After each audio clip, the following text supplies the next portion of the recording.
দেরি হওয়াতে আমাদের তত সুবিধা হয় নাই, বরং কিছুটা ময়দানের অবস্থা পরিবর্তন হয়ে গেছে, মানুষের মধ্যে কিছু সন্দেহ সৃষ্টি হয়েছে। আগে করতে পারলে ভালো হতো, যেমন আমাদের প্রত্যেকটা বিভাগে মহাসমাবেশ হলো, ব্যাপক উপস্থিতি হচ্ছিল। এর আগেও যদি ঘোষণা করতে পারতাম তাহলে আরও ভালো হতো, কিন্তু এই পারিপার্শ্বিক কারণে আরও কিছু দল সংযুক্তির কারণে আমরা হয়তো দেরি করে ফেলছি।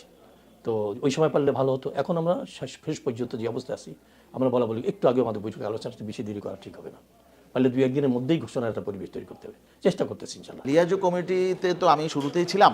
প্রথম তো ছিল হলো যে আমরা আন্দোলনের কর্মসূচিগুলো নিয়ে আলোচনা করেছি। একটা পর্যায়ে যখন আন্দোলনের মোটামুটি আমাদের কর্মসূচি সমাপ্ত হয়েছে, তারপরে আমরা নির্বাচন কেন্দ্রিক আলোচনা করেছি, যে নির্বাচনের প্রথমে কিছু মৌলিক নীতিমালা আমরা ঠিক করেছি, যে কিসের ভিত্তিতে আমরা আসনগুলো বন্টন করার জন্য আমরা আলোচনা করব। এগুলো কিছু নীতিমালা ঠিক করতে কিছুটা সময় লেগেছে। তারপরে আমরা প্রত্যেকটা আসন নিয়ে আমরা আলাদা আলাদা আলোচনা করেছি। এখানে 11টি দল 11টি প্ল্যাটফর্ম থেকে এখানে এসেছে। সব মিলে এই 11টি দলকে অ্যাকোমোডেট করা, এটা তো একটু সময় সাপেক্ষ, একটু সময় লাগবেই, স্বাভাবিক।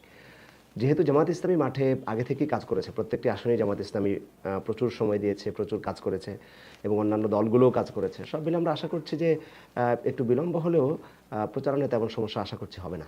মূল যে নেতৃবৃন্দ আছেন, জামাতের নেতৃবৃন্দ বা ইসলামী আন্দোলনের নেতৃবৃন্দ, আমরা মনে করছি তাদের সাথে সমঝোতার বিষয়টি খুব ভালোভাবেই এগোচ্ছে।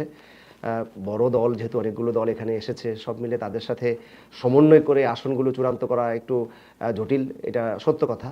কিন্তু আমরা আশা করছি যে দিন শেষে ইনশাআল্লাহ নেতৃবৃন্দ এবং জোট এগুলো বা সমঝোতা যেটা, এটা ইনশাআল্লাহ ভালো পথে এগোবে। অনলাইনে যা হচ্ছে এটি নিয়ে আসলে অত মাথা ব্যথার কারণ আমি দেখছি না।